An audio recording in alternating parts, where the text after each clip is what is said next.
Jakarta, malam yang lembab dan sunyi. Dari luar jendela kamar kontrakannya yang sempit, Raffi bisa melihat deretan lampu jalan yang redup. Menyala temaram di bawah hujan rintik-rintik, bunyi kendaraan sesekali melintas, mengisi kekosongan malam yang terasa panjang.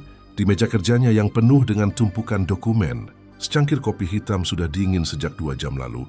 Ia menatap layar laptop dengan pandangan kosong. Pekerjaan selesai, tapi pikirannya justru tak tenang. Raffi menarik napas dalam. Ia sudah 3 tahun bekerja di sebuah perusahaan logistik kecil di Jakarta Selatan, menjalani rutinitas yang sama setiap hari. Bangun pagi, berangkat kerja, duduk di belakang meja dari jam 9 sampai jam 5. Lalu pulang ke kamar kontrakan yang dingin dan sepi. Hidupnya seperti diputar dalam satu lingkaran yang sama setiap hari, tanpa kejutan, tanpa semangat. Sambil memutar kursi ke arah tempat tidur, pandangannya jatuh pada foto kecil yang menempel di dinding. Foto usang itu menampilkan dirinya bersama teman-teman SMA di halaman sekolah. Mereka semua tertawa lepas, mengenakan seragam putih abu-abu, seolah dunia begitu sederhana dan bahagia waktu itu. Senyum Raffi mengembang samar. 10 tahun berlalu, gumamnya pelan. Rasa rindu tiba-tiba datang tanpa diundang. Ia mengambil ponselnya, membuka aplikasi WhatsApp, lalu menggulir ke bawah mencari grup lama. Alumni Tunas Bangsa 2013. Grup itu sudah lama tak aktif. Terakhir kali ada pesan sekitar 3 tahun lalu, ketika seseorang mengirim ucapan selamat lebaran. Selebihnya sunyi dengan iseng. Raffi mengetik pesan, "Gila, udah lama banget grup ini nggak hidup. Gimana kabar kalian, geng?" Ia tak berharap ada yang membalas, tapi 5 menit kemudian notifikasi berbunyi Nadia. "Raffi, serius ini kamu yang mulai ngomong? Hahaha, kirain grup ini udah mati." Raffi tersenyum. Nadia, mantan siswi paling populer di sekolah, sekarang dikenal sebagai influencer dengan ribuan pengikut. Ia masih ingat betul bagaimana dulu hampir semua cowok di sekolah tergila-gila padanya, termasuk dirinya sendiri. Pesan lain masuk hampir bersamaan Bimo. "Wah, gila. Raffi masih hidup ternyata. Gimana bro, udah jadi bos logistik ya?" Rara, "Hahaha, aku pikir juga grup ini udah dikubur. Kabar baik semua ya." Hendra, "Anjay, nostalgia banget nih, grup masih bisa dibuka ternyata." Dalam sekejap grup itu hidup kembali. Notifikasi berdentang terus-menerus memenuhi layar ponsel Raffi. Mereka bercanda, saling melempar foto lama, membahas guru-guru galak, kenakalan masa SMA, dan bahkan gosip lama yang dulu sempat mengguncang satu angkatan.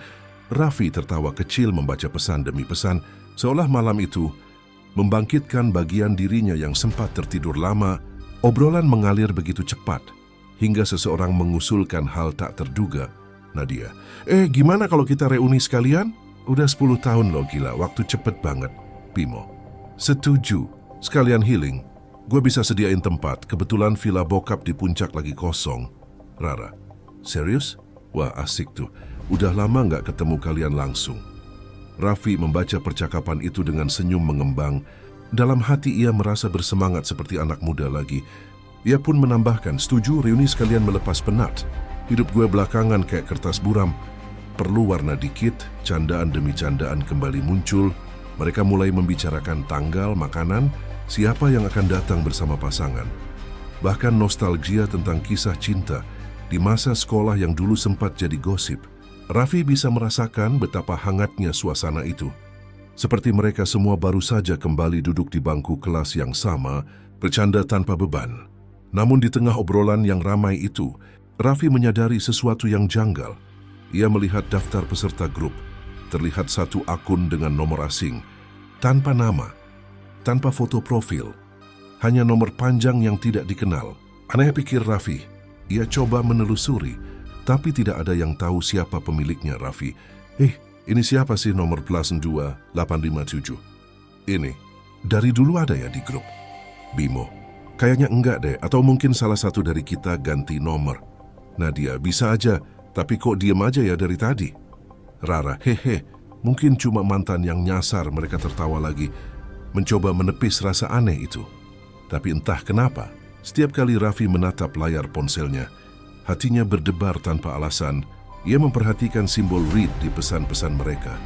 Dan setiap kali, nomor tak dikenal itu selalu ikut membaca. Waktu sudah menunjukkan pukul 1 dini hari. Obrolan mulai melambat. Satu persatu pamit tidur. Tapi Raffi masih menatap layar. Matanya terpaku pada kolom chat yang sepi. Ia hendak menutup WhatsApp ketika tiba-tiba muncul satu pesan baru dari nomor tanpa nama itu. Akhirnya kalian mau berkumpul lagi. Pesan itu tanpa emoji, tanpa tanda tangan. Hanya kalimat pendek yang membuat bulu kuduk Raffi meremang. Ia menunggu beberapa detik, mencoba menenangkan diri, berpikir mungkin itu hanya lelucon dari salah satu teman, tapi sebelum ia sempat mengetik balasan, pesan kedua masuk, aku juga ingin datang.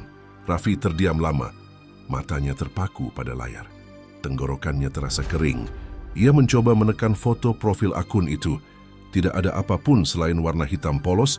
Pikirannya berusaha rasional, mencari logika di balik pesan itu. Mungkin Bimo iseng atau Nadia mencoba menakut-nakuti. Tapi tidak. Gaya bahasanya tidak mirip siapapun. Ia menatap layar ponsel beberapa menit sebelum akhirnya meletakkannya di meja. Suara hujan di luar semakin deras, memantul di atap seng kamarnya. Dalam kegelapan, hanya cahaya dari layar ponsel yang masih menyala samar menampilkan pesan terakhir yang kini terasa seperti bisikan dari masa lalu. Aku juga ingin datang. Raffi menutup matanya, mencoba tidur, tapi di telinganya gema suara pesan itu seperti terus berulang, menyusup perlahan ke dalam pikirannya yang mulai tak tenang. Malam itu, untuk pertama kalinya setelah sekian lama, ia merasa seperti ada sesuatu yang menatapnya dari balik kegelapan. Sesuatu yang menunggu, sesuatu yang belum selesai.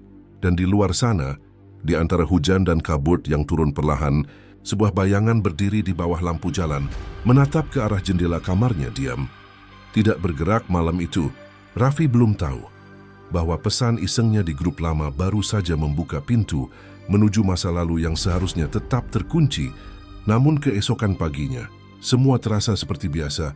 Sinar matahari menembus tirai kamar kontrakannya yang tipis, menyorot wajah Raffi yang masih kelelahan. Ia membuka mata dengan perasaan aneh yang sulit dijelaskan. Mimpi semalam samar-samar terasa nyata, seperti ada bayangan seseorang berdiri di luar jendela. Tapi ia berusaha mengabaikannya. Mungkin cuma kebanyakan kopi, gumamnya sambil bangkit.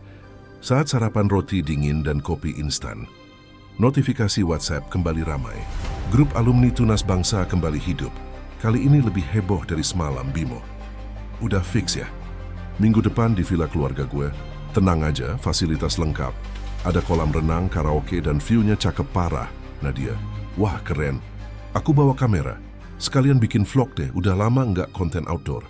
Rara, boleh, tapi jangan lupa bikin daftar peserta biar jelas siapa aja yang datang. Raffi, siap. Aku bantu buat listnya. Raffi tersenyum. Rasanya menyenangkan melihat semangat teman-temannya. Ia membuka laptop dan mulai membuat daftar nama peserta reuni.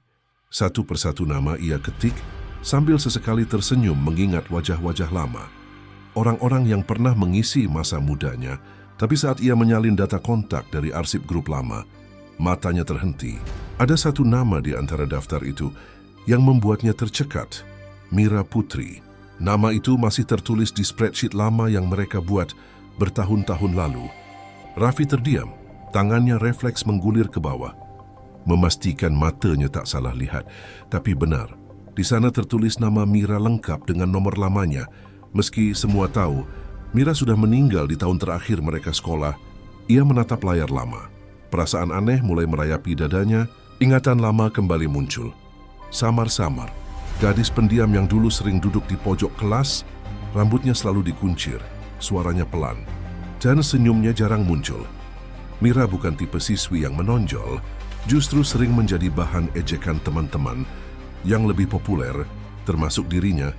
Kadang ia ikut tertawa saat Mira dijahili, meski tidak pernah terlibat langsung. Tapi entah mengapa, ingatan itu terasa seperti duri yang menusuk. Raffi memutuskan menghapus nama itu dari daftar, merasa tak nyaman. Tapi sebelum ia menekan tombol delete, pesan baru muncul di grup Rara. Raf, kok nama Mira masih ada di list? Bukannya dia... Ya, kamu tahu maksudku, Nadia. Iya, aku juga lihat. Aduh, jangan bikin merinding deh. Udah hapus aja, Bimo. Hahaha, mungkin file lama belum dihapus. Biar aku edit nanti. Raffi mengetik balasan singkat. Udah aku hapus. Tapi dalam hati ia merasa tidak tenang malam sebelumnya. Pesan dari nomor tak dikenal itu masih teringat jelas. Aku juga ingin datang. Kalimat itu berputar di kepalanya, menimbulkan rasa dingin yang sulit dijelaskan. Sore harinya, Raffi bertemu dengan Nadia di sebuah kafe di Senopati untuk membahas persiapan acara. Nadia datang dengan gaya khasnya, fashionable, wangi parfum mewah, dan wajah cantik yang selalu tersenyum penuh percaya diri. Namun di balik senyum itu, ada sesuatu yang terasa dibuat-buat. Gimana, udah fix tanggalnya? Tanya Nadia sambil menyesap kopi latte-nya. Udah, minggu depan kita berangkat ke Villa Bimo, jawab Raffi. Bagus, aku juga udah kontak beberapa teman. Katanya mau datang semua. Rara juga udah siap urus konsumsi. Perfect, kata Raffi. Tapi, lu masih inget nggak sama Mira? Nadia mendadak terdiam. Senyumnya lenyap perlahan. Ia menatap Raffi seolah menilai arah pembicaraan ini. Ngapain lo ngebahas itu? Katanya pelan. Nggak tahu, cuma kepikiran aja. Namanya tadi masih ada di list aneh. Nggak tahu, cuma kepikiran aja. Namanya tadi masih ada di list aneh. Nadia menghela napas panjang, menatap keluar jendela. Raf, itu udah lama banget. Jangan dibawa-bawa lagi, ya kita udah dewasa lagian. Siapa sih yang mau ingat kejadian sial kayak gitu? Raffi hanya mengangguk, tapi perasaan ganjil di dadanya tak hilang. Lu nggak pernah ngerasa bersalah, Nad? Tanyanya lirih. Pertanyaan itu membuat Nadia menegakkan badan. Dengar, waktu itu kita semua cuma anak sekolah yang bodoh. Aku juga nggak tahu kenapa bisa sejauh itu, tapi udah cukup, jangan buka lagi luka lama, oke? Pembicaraan itu membuat suasana canggung. Setelah beberapa menit diam, Nadia mencoba mengalihkan topik dengan candaan. Mereka pun membahas dekorasi, makanan, dan hiburan untuk reuni nanti. Raffi mencoba tersenyum. Meski hatinya masih digelayuti perasaan aneh, malam harinya saat Raffi pulang ke kontrakan, ia menerima pesan pribadi dari Rara. Raf, soal Mira, aku mimpi aneh, Raffi. Mimpi gimana? Rara, aku mimpi dia datang ke sekolah pakai seragam abu-abu. Duduk di kursinya, dia senyum ke aku tapi matanya kosong. Terus dia bilang, aku juga pengen ikut reuni. Raffi menatap layar lama, ia tak langsung membalas. Bulunya berdiri, jantungnya berdetak lebih cepat mimpi. Atau pertanda, ia mencoba menertawakan hal itu dalam hati. Rara cuma kebanyakan nonton horor, pikirnya. Tapi bersamaan dengan itu, layar ponselnya tiba-tiba meredup lalu menyala lagi. Menampilkan notifikasi baru dari grup, nomor tanpa nama itu kembali muncul. Setelah 2 hari diam, kini mengirim pesan lagi. Senang sekali kalian antusias. Tak ada yang membalas. Grup yang tadinya ramai langsung hening. Hanya tanda read yang menunjukkan semua sudah membaca pesan itu. Tapi tak satu pun berani menjawab. Beberapa menit kemudian, Nadia keluar dari grup. Rara, itu siapa sih? Serem banget, Bimo. Udah, jangan diambil pusing. Mungkin salah satu dari kita iseng, Raffi. Tapi siapa? Tak ada jawaban. Percakapan berhenti di situ. Malam semakin larut. Raffi memutuskan mematikan lampu dan berbaring. Tapi matanya sulit terpejam. Ia memikirkan kembali semua yang terjadi dalam 2 hari ini. Grup lama yang tiba-tiba aktif, nama Mira yang muncul kembali, dan pesan dari nomor asing itu. Semua terasa seperti potongan teka-teki yang belum tersusun. Di luar hujan kembali turun. Angin mengetuk-ngetuk jendela dengan lembut. Saat Raffi hampir terlelap, ponselnya bergetar sekali lagi. Ia membuka mata perlahan, menatap layar dengan rasa malas. Tapi begitu membaca isi pesannya, rasa kantuknya hilang seketika. Pesan itu bukan dari grup, bukan juga dari kontak yang ia kenal. Nomornya sama seperti yang di grup tadi. Jangan hapus namaku, Raffi. Ponsel tiba-tiba mati sendiri, seolah kehabisan daya padahal baru saja diisi penuh. Raffi terpaku, menatap gelap di kamarnya. Di luar jendela, samar-samar ia melihat bayangan perempuan berdiri di bawah lampu jalan. Rambutnya terurai menutupi wajah. Raffi menelan ludah. Mira, bisiknya pelan nyaris tanpa suara. Dan malam itu entah mengapa, udara di sekitar terasa jauh lebih dingin daripada biasanya. Raffi tak bisa tidur hingga pagi. Bayangan perempuan berambut panjang di bawah lampu jalan terus menari-nari di pikirannya saat akhirnya matahari terbit. Ia bangkit dengan mata sayu dan kepala berat. Di luar langit Jakarta tampak kelabu. Awan menggantung rendah, seolah memantulkan perasaannya yang murung. Hari-hari berikutnya berjalan cepat. Grup WhatsApp alumni kembali ramai. Dengan persiapan reuni, meski sempat muncul kejanggalan dari nomor misterius itu, semua orang mencoba melupakan dan menertawakannya sebagai kejadian aneh sebelum reuni. Nadia bahkan membuat daftar kebutuhan acara dan menulis pesan riang di grup, mencoba menormalkan suasana. Nadia, "Oke, udah fix ya. Minggu depan kita ngumpul di Villa Bimo, semua harus datang." "Jangan ngelak." "Bimo, udah siap, vilanya dibersihin kemarin, katanya agak lembab tapi aman, biar suasananya makin adem." "Rara, adem gimana dulu nih, hahaha, jangan-jangan malah kayak film horor." Candaan itu membuat Raffi sedikit lega. Ia ingin percaya bahwa semua akan baik-baik saja. Ia ingin reuni ini jadi pelarian dari monoton dan kesepiannya.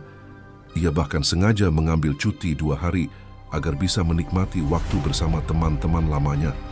Hari yang ditunggu akhirnya tiba.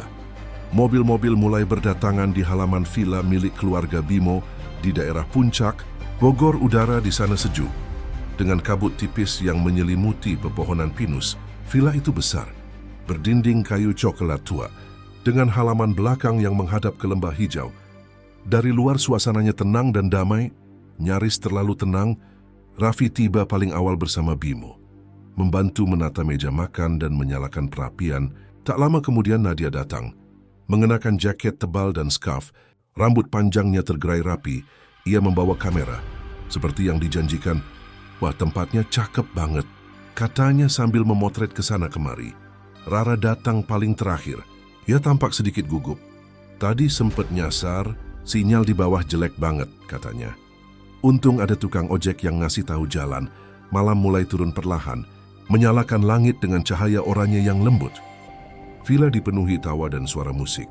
Mereka makan bersama, membakar jagung, bernyanyi karaoke, dan mengenang masa lalu. Suasana begitu hangat, seolah tak ada apapun yang salah. "Masih ingat nggak waktu kita dihukum bersihin lapangan gara-gara telat upacara?" kata Rara sambil tertawa. "Wah iya," sahut Bimo. "Raffi waktu itu malah tidur di bawah pohon, bukannya bantu." Raffi tertawa kecil. "Dulu hidup kayak nggak ada bebannya," ujarnya. Mereka mengobrol lama, mengenang hal-hal lucu dan bodoh yang mereka lakukan di sekolah.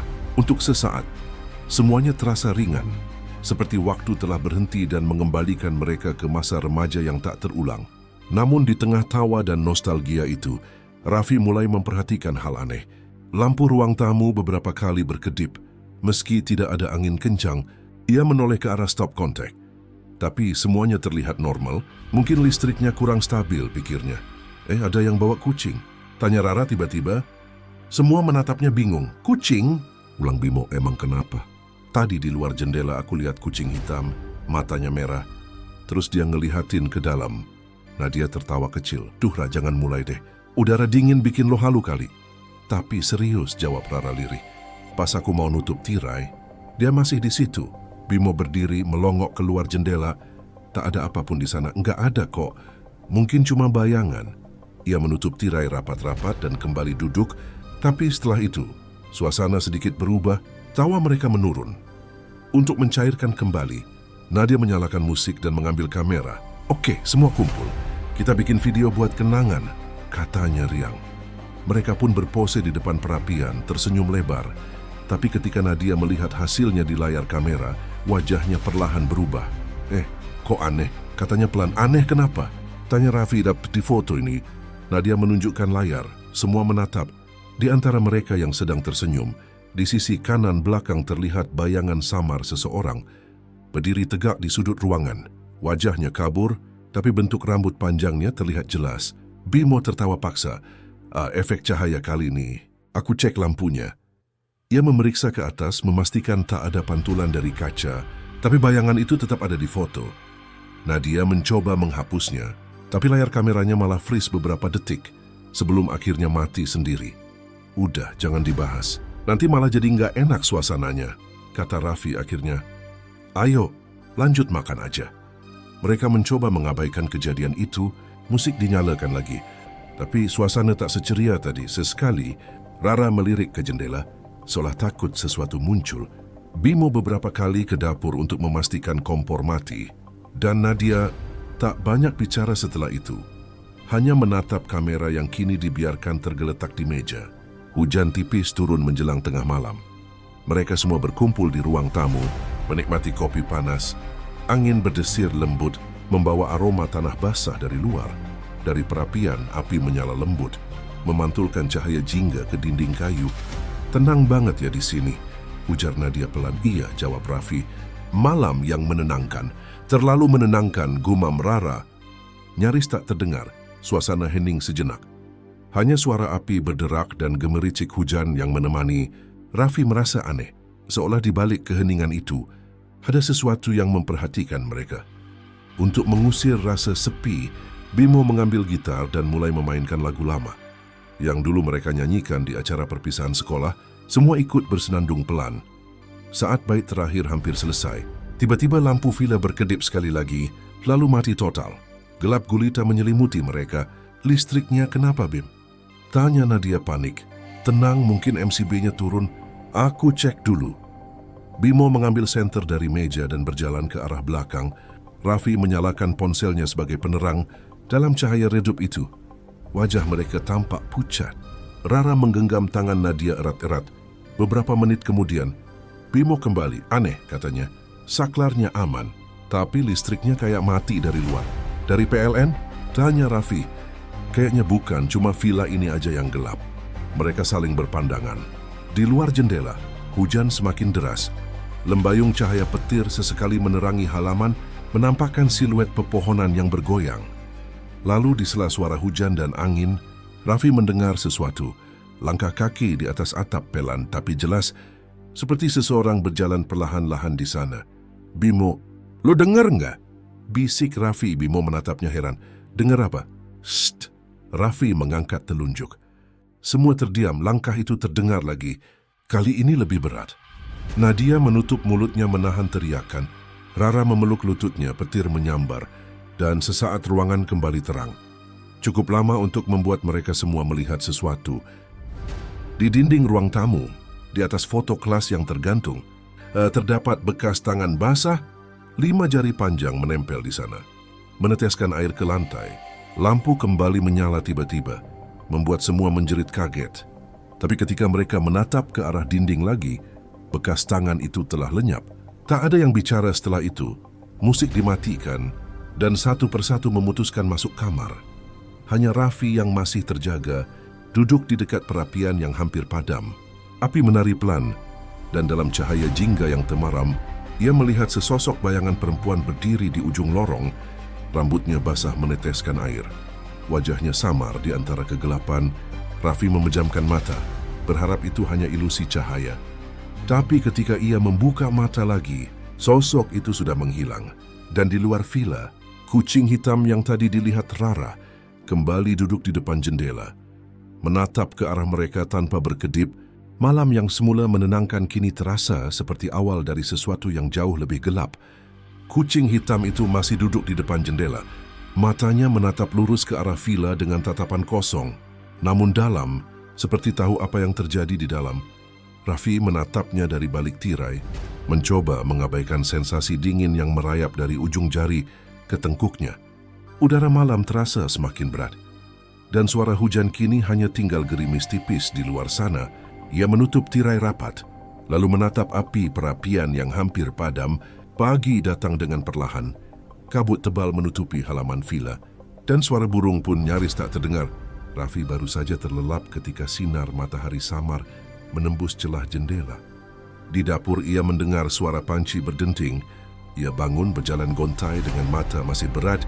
Saat sampai di dapur, Rara sudah ada di sana, sedang membuat teh. Wajahnya pucat, mata sembab seperti kurang tidur. "Kamu nggak tidur juga?" tanya Raffi pelan. Rara menggeleng. "Gak bisa, dari semalam kayak ada yang ngeliatin dari jendela kamarku."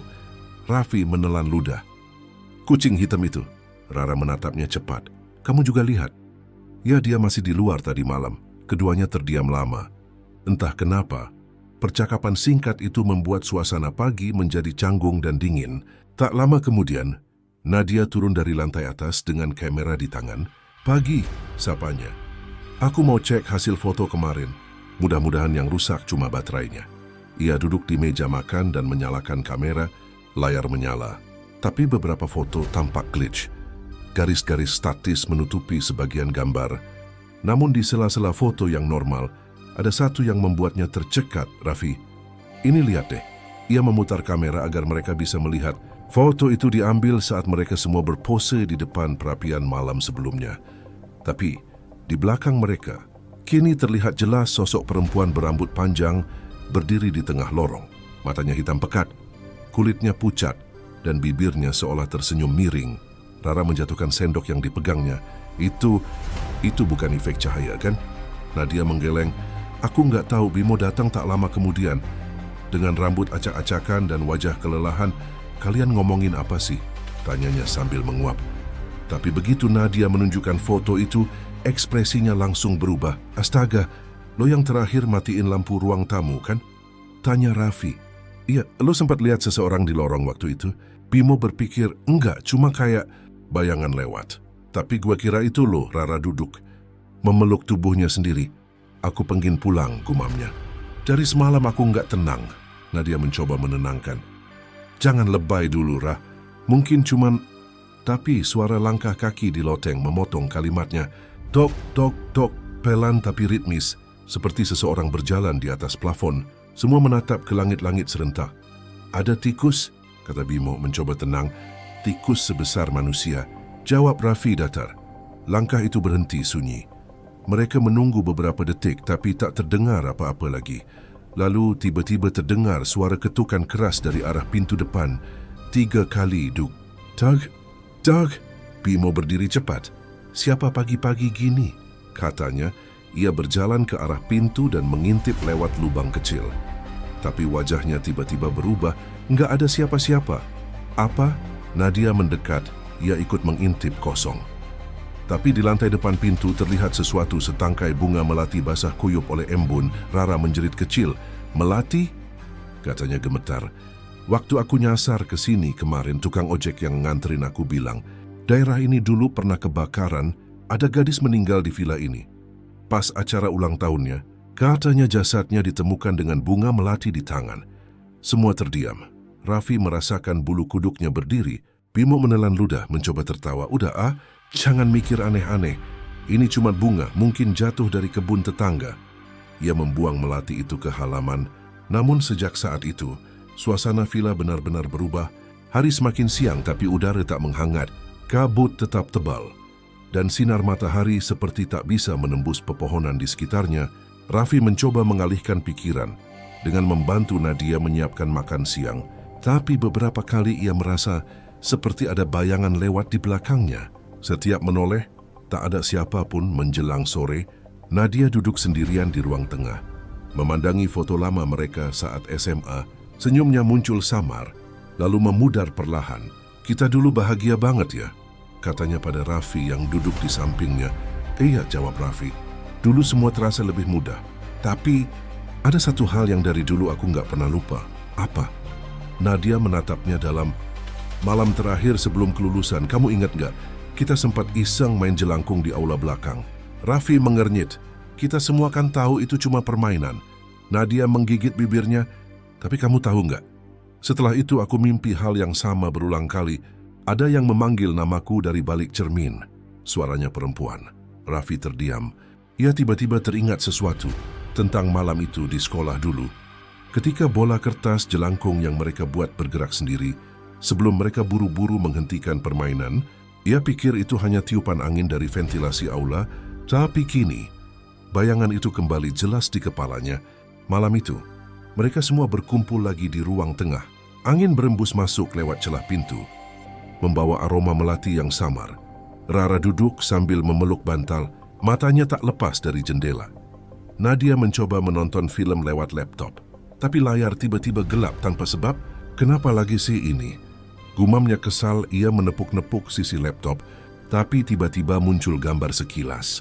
Seperti wajah seseorang muncul di layar hanya sedetik sebelum laptop itu mati total. Wajah perempuan pucat, menatap lurus ke arah mereka.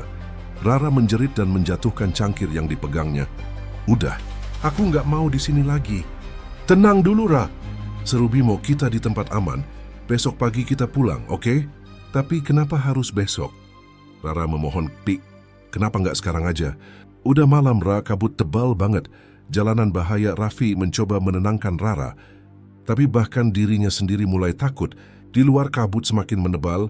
Dari sela jendela, terlihat sosok bayangan berdiri di tepi halaman. Rambut panjang, gaun putih basah menempel di tubuh. Kepala miring ke satu sisi, Raffi terpaku. Ia berusaha menelan ludah, tapi tenggorokannya kering. Bim! Pisiknya pelan. Apa? Lihat keluar, Bimo menoleh. Lalu wajahnya mendadak pucat pasi. Sosok itu masih berdiri diam, tak bergerak sedikit pun. Hanya menatap ke arah villa. Nadia menatap ke sana juga. Dan dengan tangan gemetar, ia mengangkat kameranya. Tapi begitu lampu flash menyala, sosok itu menghilang. Namun ketika mereka melihat hasil fotonya, sosok itu bukan hilang, melainkan berdiri lebih dekat, tepat di depan jendela. Dengan mata hitam pekat menatap ke arah kamera, seketika listrik villa kembali padam, semua berteriak bersamaan. Raffi berlari mengambil senter, tapi senter pun tak menyala. Dalam gelap total itu, hanya terdengar suara napas tergesa-gesa dan detak jantung yang memukul-mukul di telinga mereka. Lalu di tengah gelap itu terdengar bisikan lirih. Akhirnya kalian ingat aku. Suara itu begitu dekat. Seolah di antara mereka, suara seorang perempuan yang tak lagi asing di telinga Raffi. Ia tahu suara itu. Suara dari masa lalu. Suara yang dulu tak sengaja mereka panggil di malam permainan itu. Dan kini, kenangan itu benar-benar hidup kembali. Suara itu bergema di telinga Raffi.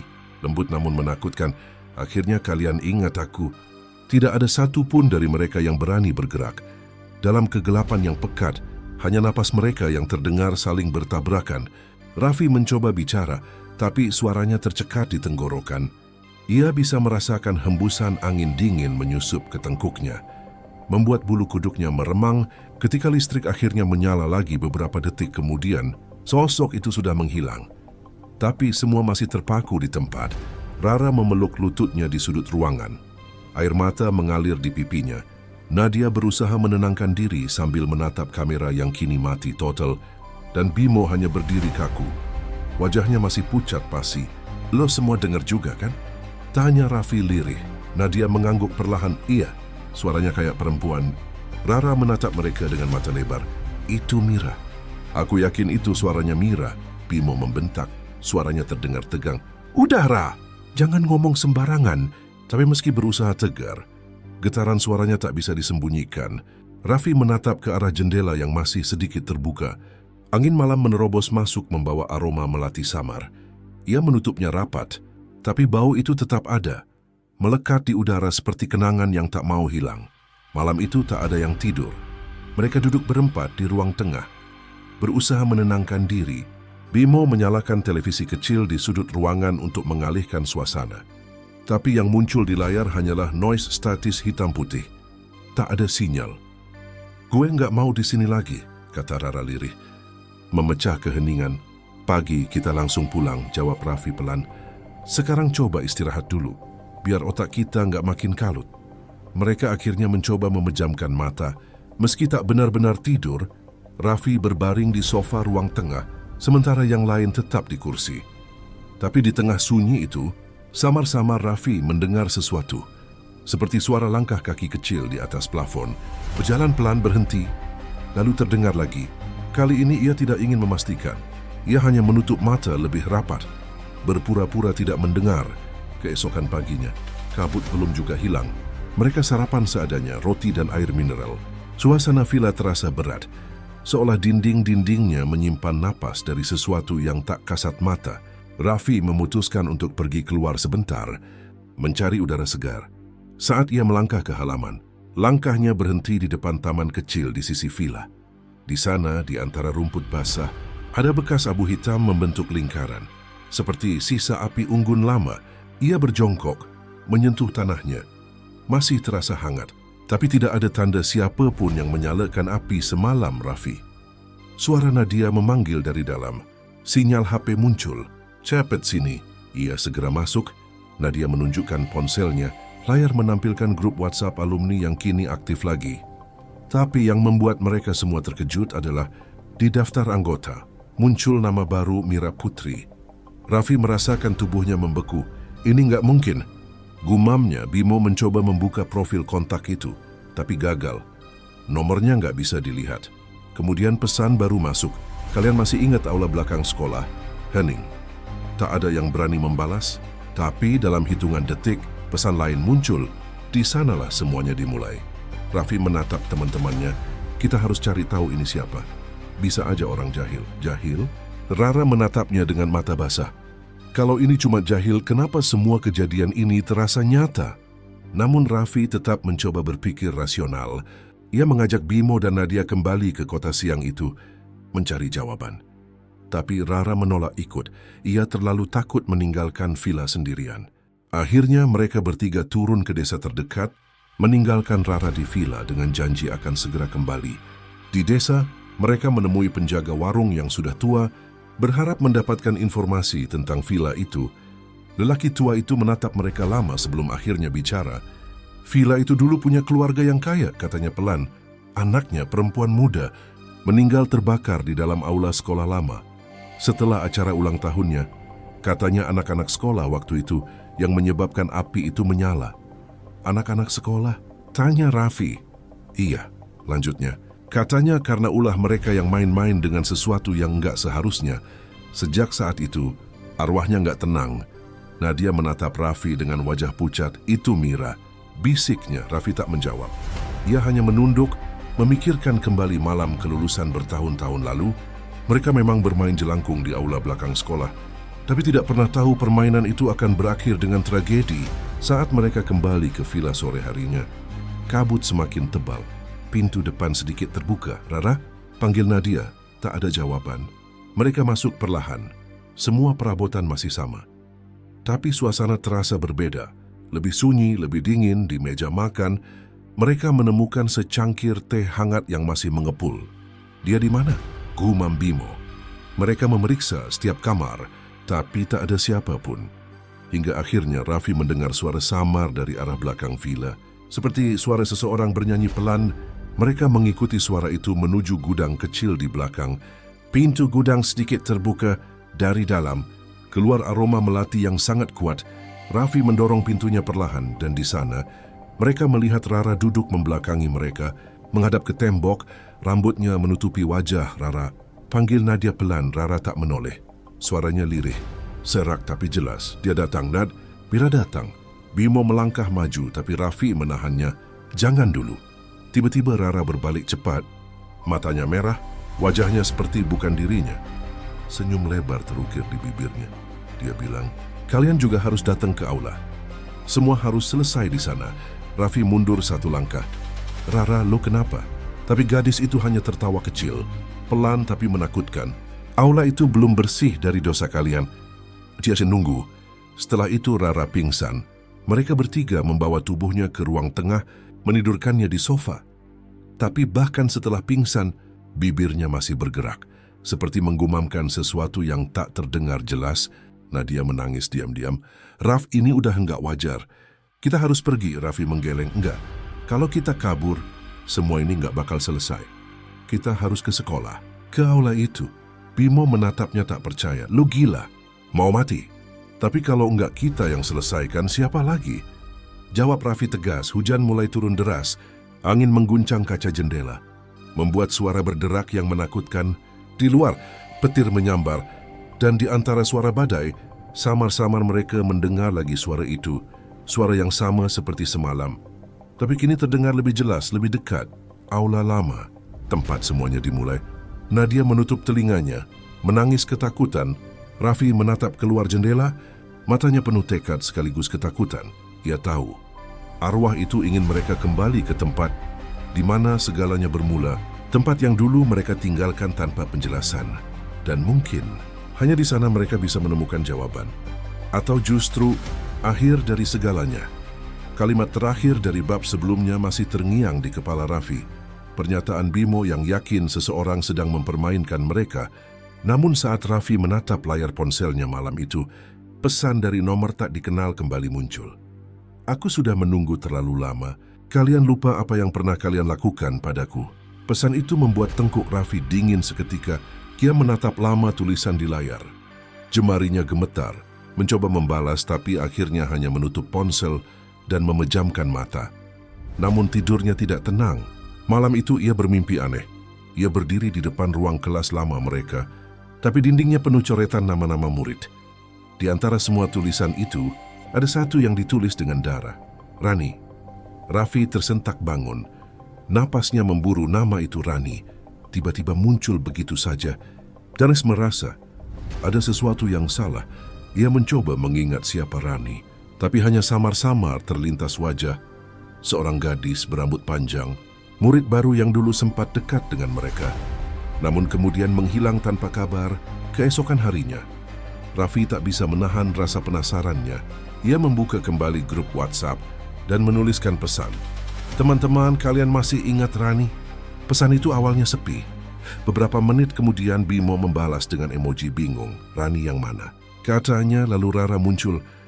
Yang dulu sempat ikut kita waktu lomba basket kan? Kok aku agak lupa ya? Nadia menimpali. Astaga, jangan bahas itu deh, Raf. Aku malah jadi merinding. Jawaban itu membuat suasana grup mendadak hening. Tidak ada yang melanjutkan percakapan. Tapi bagi Raffi, keheningan itu justru semakin menegaskan satu hal. Semua orang seolah sengaja melupakan seseorang. Siang itu, Raffi mencoba mencari di media sosial. Ia mengetik nama Rani Tunas Bangsa di kolom pencarian, tapi hasilnya nihil. Tidak ada akun, yang tidak ada foto, yang tidak ada jejak, seakan gadis itu tidak pernah ada. Namun saat ia menatap layar laptopnya, refleksi wajahnya di cermin kamar tampak aneh. Ada bayangan lain berdiri di belakangnya, rambut panjang menutupi sebagian wajah, matanya gelap, dan bibirnya tampak seperti tersenyum kaku. Raffi menoleh cepat, tapi tak ada siapa-siapa di sana. Ia menatap kembali ke cermin. Bayangan itu sudah hilang malamnya.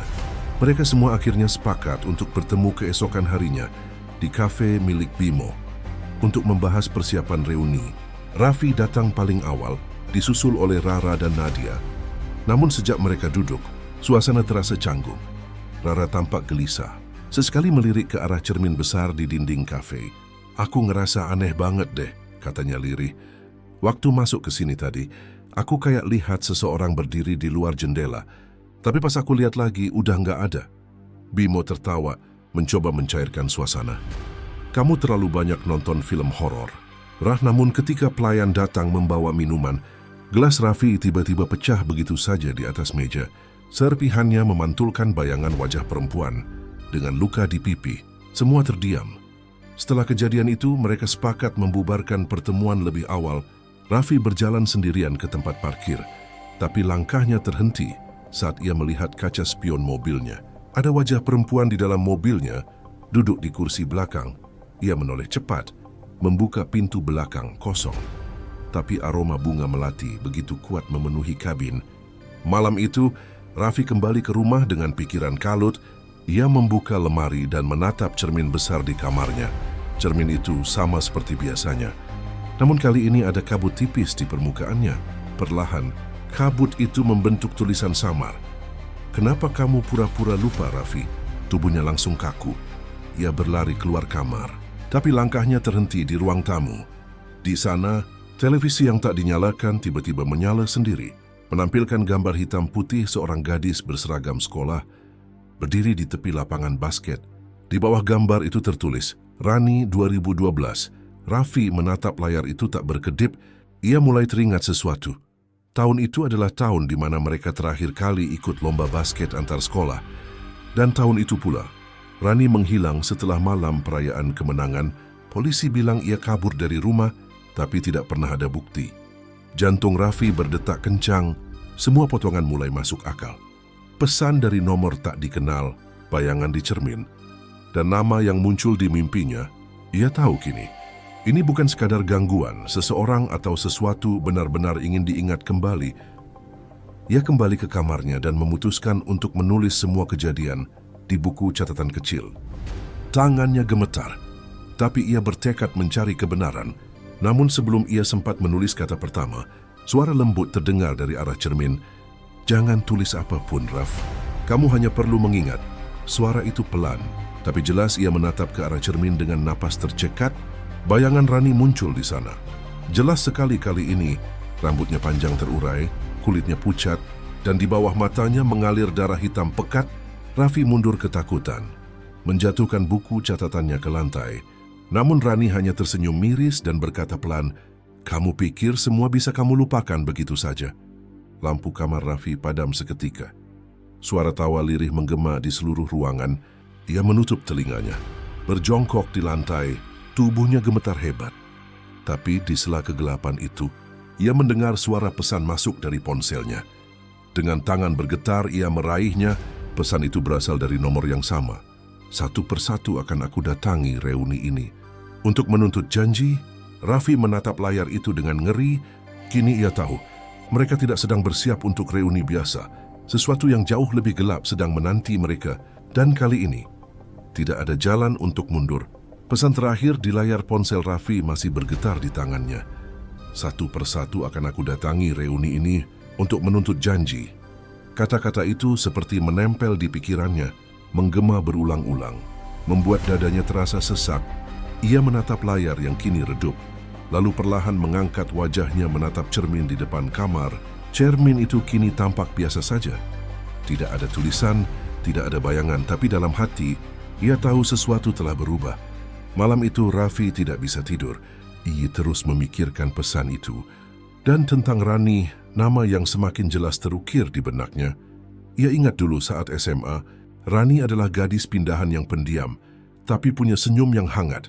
Ia sering menonton latihan basket dari pinggir lapangan, membawa air minum untuk mereka, dan bahkan pernah membantu Rara membuat spanduk untuk lomba final antar sekolah. Namun di malam kemenangan mereka, Rani menghilang, semua orang diam. Tidak ada yang mencari, tidak ada yang bertanya, seolah gadis itu tak pernah ada. Keesokan paginya, Raffi memutuskan untuk menemui Bimo. Mereka bertemu di kafe yang sama, tapi kali ini suasananya lebih sunyi. Bimo terlihat pucat, matanya merah seperti kurang tidur. "Kamu juga diganggu ya?" tanya Raffi perlahan.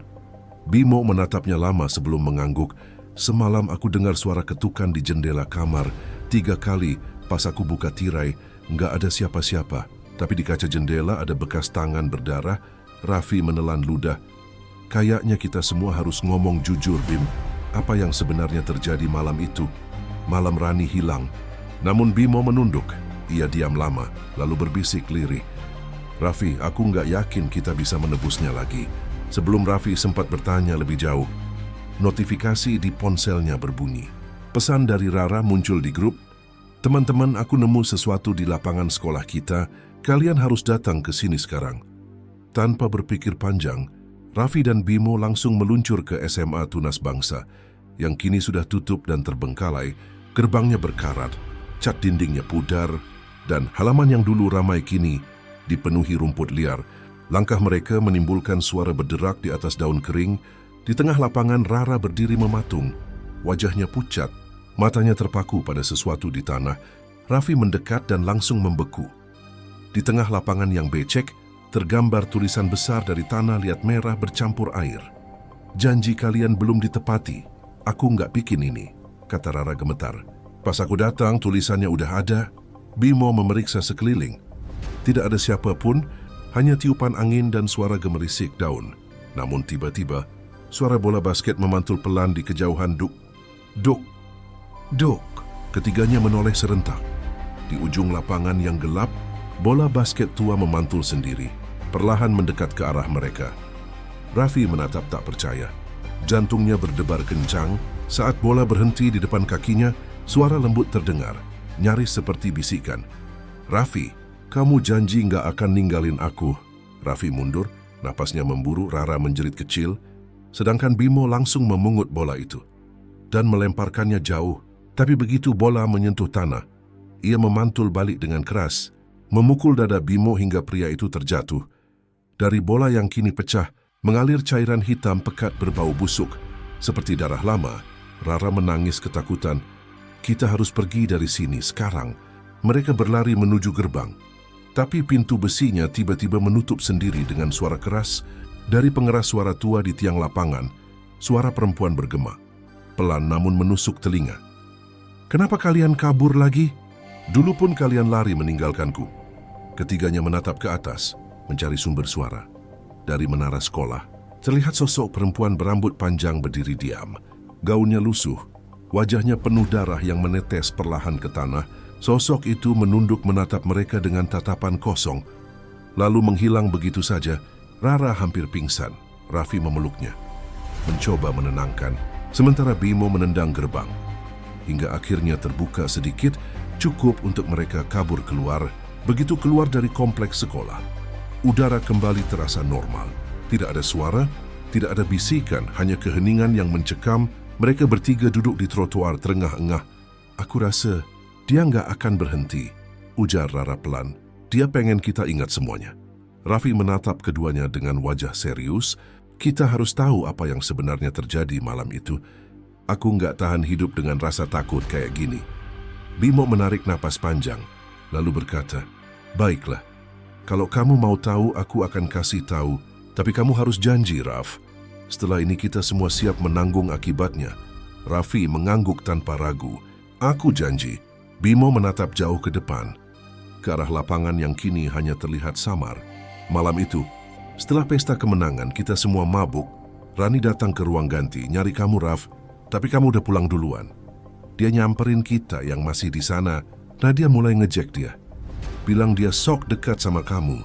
Kita semua ikut ketawa. Rani marah. Tapi Bimo, aku sendiri.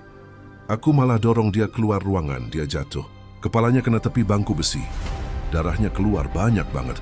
Rara menutup mulutnya, menahan tangis. Astaga, Bim. Aku panik. Lanjutnya dengan suara serak. Kita semua panik, jadi malam itu kita bawa tubuhnya ke belakang sekolah. Kita kubur di dekat gudang lama. Dan setelah itu, kita sepakat nggak akan pernah ngomong soal ini lagi. Raffi merasa seluruh tubuhnya membeku. Ia menatap tanah kosong di depannya, tidak percaya dengan apa yang baru didengarnya. Jadi, Rani mati karena kalian, karena ejekan bodoh itu? Bimo menunduk. Air matanya jatuh ke tanah. Aku nggak bisa ubah masa lalu, Raf. Tapi sekarang dia kembali, dan aku yakin dia nggak cuma mau menakuti kita. Dia mau balas dendam. Angin berhembus pelan melewati mereka, membawa aroma melati samar. Dari kejauhan, terdengar suara bola basket memantul sekali lagi. Dok, dok, dok. Lalu berhenti di depan gerbang sekolah yang kini tertutup rapat. Raffi menatap ke arah sana, tubuhnya bergetar hebat. Aku rasa, katanya pelan, Rani belum selesai dengan kita. Dari layar ponsel Raffi, sebuah notifikasi baru muncul. Nomor tak dikenal itu kembali mengirim pesan, kali ini dengan foto, gambar lapangan basket malam ini, di mana 3 bayangan berdiri di tengah, dan satu sosok perempuan di belakang mereka. Pesannya hanya satu kalimat. Sekarang giliranku mengundang kalian. Raffi menutup ponselnya, tapi tangan gemetar membuat perangkat itu jatuh ke lantai. Ia berjongkok, berusaha bernapas teratur, namun dadanya terasa sesak. Ia tahu Rani menuntut sesuatu, tapi apa yang harus mereka lakukan? Permintaan arwah tidak seperti janji manusia, tak bisa dibayar dengan permintaan maaf. Keesokan harinya, Raffi kembali menghubungi Rara dan Bimo. Mereka bertemu di apartemen Raffi, karena sejak kejadian di sekolah, tidak ada yang berani keluar malam. Ketiganya tampak lelah, wajah pucat dan mata merah. Suasana di ruang tamu itu berat, seperti ada kabut tak kasat mata yang menekan udara. Aku nggak tahan begini terus, kata Rara dengan suara serak. Setiap malam aku mimpi buruk. Rani datang, berdiri di depan jendela kamarku. Dia nggak ngomong apa-apa, cuma nangis sambil tunjuk ke arah lantai. Bimo menatap kosong. Dia juga datang ke aku semalam. Aku dengar suara ketukan di pintu apartemen. Pas aku buka, nggak ada siapa-siapa. Tapi di depan pintu ada bunga melati 1 tangkai. Raffi menggenggam kedua tangannya erat-erat. Kita harus nyelesain ini. Kalau dia kirim undangan, berarti dia pengen kita datang ke tempatnya. Rara menatap Raffi ngeri. Kamu mau kita balik ke sekolah itu lagi? Kamu gila, Raf. Tapi cuma itu satu-satunya cara. Dia nggak akan berhenti sebelum kita datang. Setelah debat panjang dan ketakutan yang tak bisa lagi disembunyikan, akhirnya mereka bertiga sepakat. Malam itu juga, mereka akan kembali ke SMA Tunas Bangsa, tempat semuanya bermula. Langit malam tampak kelabu ketika mereka tiba. Angin berhembus membawa aroma tanah basah dan melati. Gerbang sekolah yang sebelumnya tertutup kini terbuka sedikit, seolah sudah menunggu kedatangan mereka. Lampu-lampu jalan di sekitar sana padam, menyisakan kegelapan yang hanya diterangi cahaya ponsel mereka. Langkah mereka berderit di atas aspal lapangan yang retak. Semua terasa begitu sunyi, hingga suara napas sendiri pun terdengar jelas. Di tengah lapangan, tampak lilin-lilin kecil menyala melingkari sesuatu. Ketika mereka mendekat, Rara menjerit pelan. Di tengah lingkaran itu, tergambar simbol aneh dari darah kering. Dan di tengahnya tergeletak bola basket tua yang sama, seperti dulu. Di atas bola itu, tergeletak selembar kertas lusuh. Raffi memungutnya dengan tangan gemetar. Tulisan di atas kertas itu seperti ditulis dengan tinta hitam pekat. Kalian datang. Akhirnya, aku menunggu ini selama bertahun-tahun. Sekarang biarkan aku menunjukkan apa yang kalian sembunyikan. Begitu Raffi selesai membaca, angin tiba-tiba berputar kencang di sekitar mereka. Lilin-lilin padam bersamaan. Suara langkah kaki terdengar dari arah lapangan. Semakin lama semakin dekat. Dari kegelapan muncul sosok perempuan bergaun putih kotor. Rambutnya panjang menutupi wajah. Tubuhnya penuh luka membusuk. Suara tulang retak terdengar setiap kali ia melangkah, Rani. Bisik Raffi nyaris tak terdengar. Sosok itu berhenti beberapa meter di depan mereka. Ia mengangkat wajahnya perlahan. Mata hitam kelam, darah menetes dari sudut bibirnya. Kalian ingat akhirnya, suaranya lirih, namun menusuk hati. Kalian ingat bagaimana aku mati. Rara mundur sambil menangis. Kami nggak bermaksud, Ran. Itu kecelakaan. Tidak ada yang datang waktu aku teriak minta tolong, kata Rani dengan suara serak. Kalian cuma berdiri dan menatap. Kalian lari. Kalian kubur aku hidup-hidup. Raffi menatapnya dengan mata berkaca-kaca. Ia tak ingat kejadian itu secara utuh, tapi setiap kata Rani seperti memecah lapisan kabut di pikirannya. Ia mulai mengingat suara teriakan malam itu, tanah basah di belakang sekolah, dan tangan kecil yang menggenggam pergelangan kakinya sebelum benar-benar lemah. Aku juga salah, Ran, kata Raffi pelan. Aku tahu sesuatu terjadi malam itu, tapi aku pura-pura nggak tahu. Aku pengecut. Rani menatapnya tajam, lalu perlahan mendekat. Pengecut, semuanya pengecut. Angin berhembus dingin di sekitar mereka. Udara tiba-tiba dipenuhi suara-suara samar, tangisan, tawa, dan bisikan yang bercampur jadi satu. Lilin-lilin yang mati menyala lagi dengan warna merah darah. Bayangan-bayangan muncul di setiap sisi lapangan. Murid-murid berseragam putih abu-abu. Wajah mereka kosong, menatap tanpa ekspresi. Rara menjerit ketakutan. Kita harus pergi. Tapi ketika mereka mencoba lari, gerbang sekolah menutup dengan keras. Suara tawa Rani bergema dari segala arah, diikuti bisikan yang seolah berasal dari tanah. Kalian tidak bisa pergi sebelum aku puas. Raffi berdiri gemetar, tapi kali ini ia menatap langsung ke arah arwah itu. Kalau kamu mau menuntut keadilan, ambil aku. Aku yang ajak mereka ke sini. Jangan ganggu yang lain. Sosok Rani berhenti. Wajahnya berubah sendu sesaat. Kamu akhirnya berani juga, Raffi. Tapi dosa kalian bukan cuma milikmu. Semua harus merasakan apa yang aku rasakan. Tiba-tiba tanah di sekitar mereka bergetar. Dari bawah lapangan muncul tangan-tangan hitam menjulur, mencengkeram kaki Bimo dan Rara. Mereka menjerit histeris. Bimo berusaha menarik diri, tapi tubuhnya terseret perlahan ke dalam tanah, seolah ada sesuatu yang menariknya. Raffi, tolong aku, teriaknya putus asa.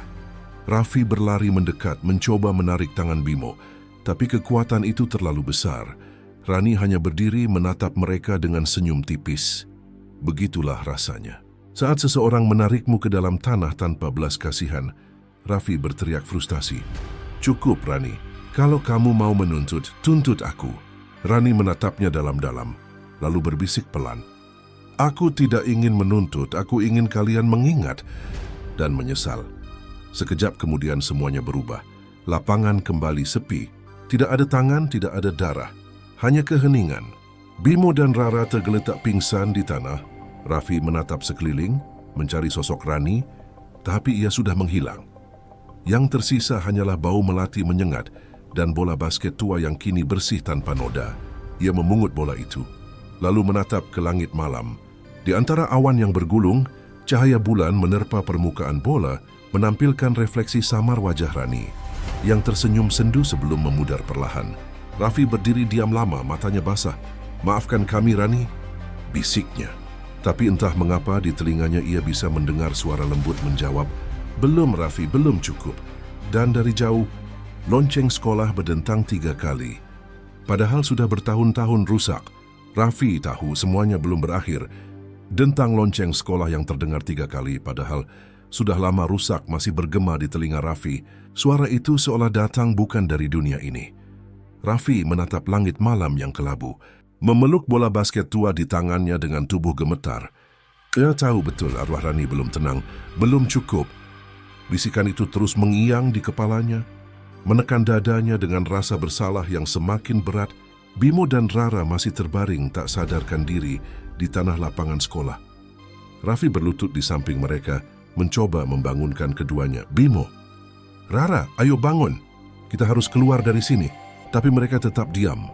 Hanya desahan pelan yang keluar dari bibir mereka, seolah mereka sedang bermimpi buruk yang tak bisa mereka hentikan.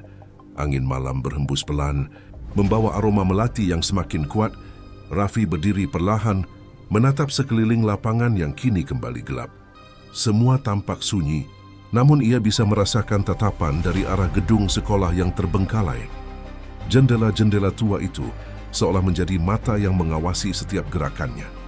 Raffi menatap gedung utama SMA Tunas Bangsa itu dengan napas berat. Dalam dirinya, perasaan bersalah bercampur dengan rasa takut. Tapi ia tahu, satu-satunya cara untuk mengakhiri semua ini adalah dengan menghadapi Rani, bukan lari darinya. Ia menatap kembali bola basket tua yang kini terasa berat di tangannya. Permukaannya dingin, tapi anehnya, Raffi merasa seperti benda itu hidup, berdenyut pelan, seolah memiliki jantung sendiri. Dengan langkah gontai, ia melangkah menuju gedung utama. Setiap langkahnya menimbulkan gema panjang di antara koridor kosong. Dinding-dinding dipenuhi lumut dan coretan usang yang hampir tak terbaca.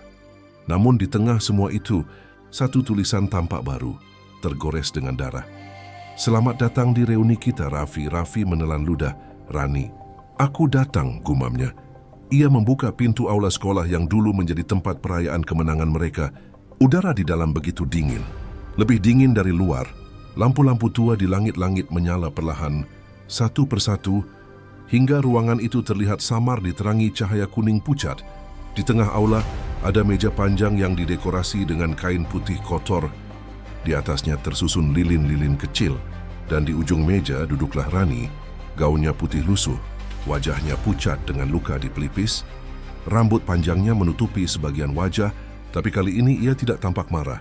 Ia hanya duduk diam dengan tatapan yang dalam dan kosong. Di sekelilingnya tampak sosok-sosok kabur berbentuk manusia. Para alumni lain yang entah dari mana muncul, wajah mereka datar, mata kosong tanpa kehidupan. Selamat datang, Raffi, kata Rani pelan. Suaranya bergema lembut tapi menusuk. Kamu datang tepat waktu.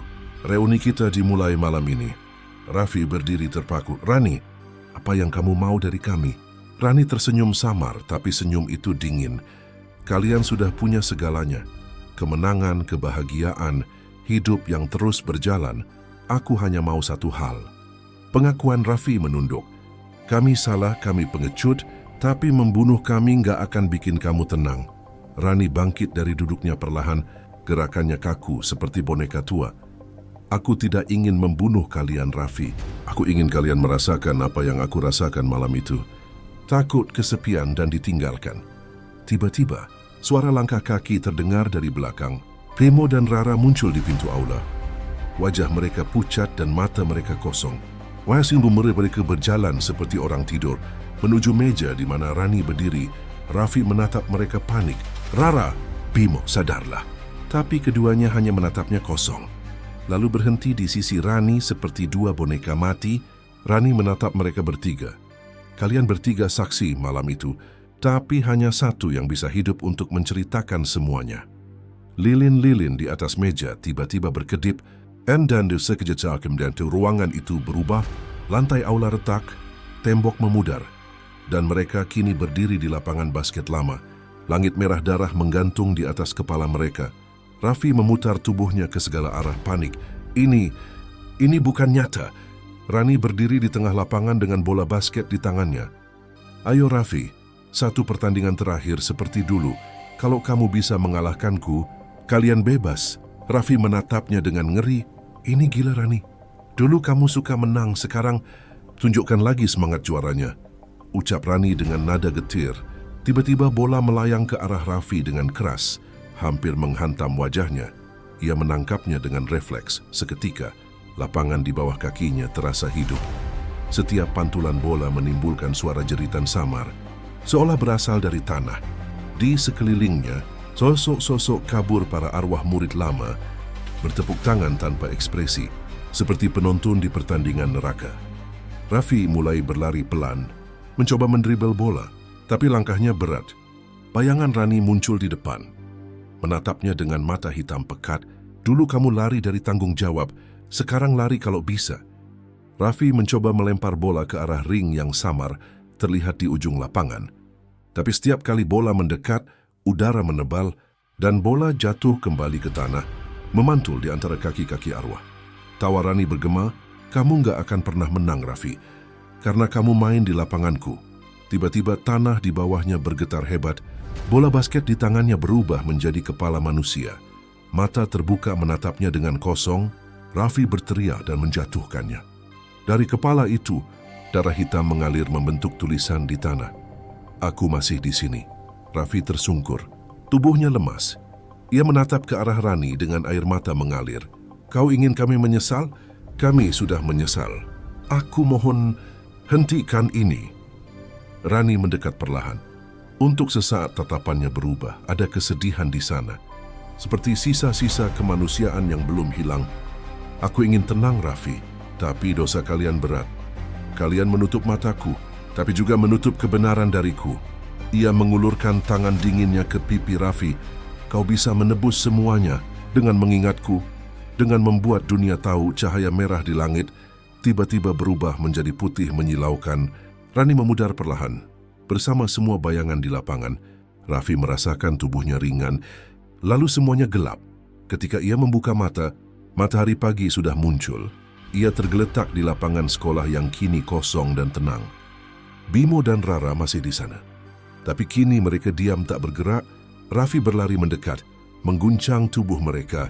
Tapi keduanya dingin, tidak bernapas. Air mata menetes di wajahnya Rani. Bisiknya lirih. Aku akan ceritakan semuanya. Aku janji. Ia berdiri, menatap lapangan yang kini hanya tinggal kenangan. Di tengah tanah, masih ada bekas tulisan samar. Sekarang aku bisa tidur. Raffi meninggalkan sekolah itu dengan langkah berat, membawa rasa bersalah yang takkan pernah hilang. Dan malam harinya, di layar berita, muncul headline baru. Misteri reuni maut di SMA Tunas Bangsa, 2 tewas, 1 selamat. Namun di akhir berita, reporter menyebut satu hal aneh.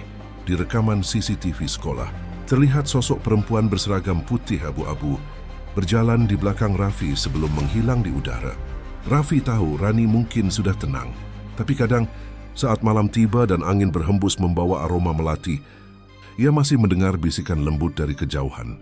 Terima kasih, Raffi. Sudah mengingatku.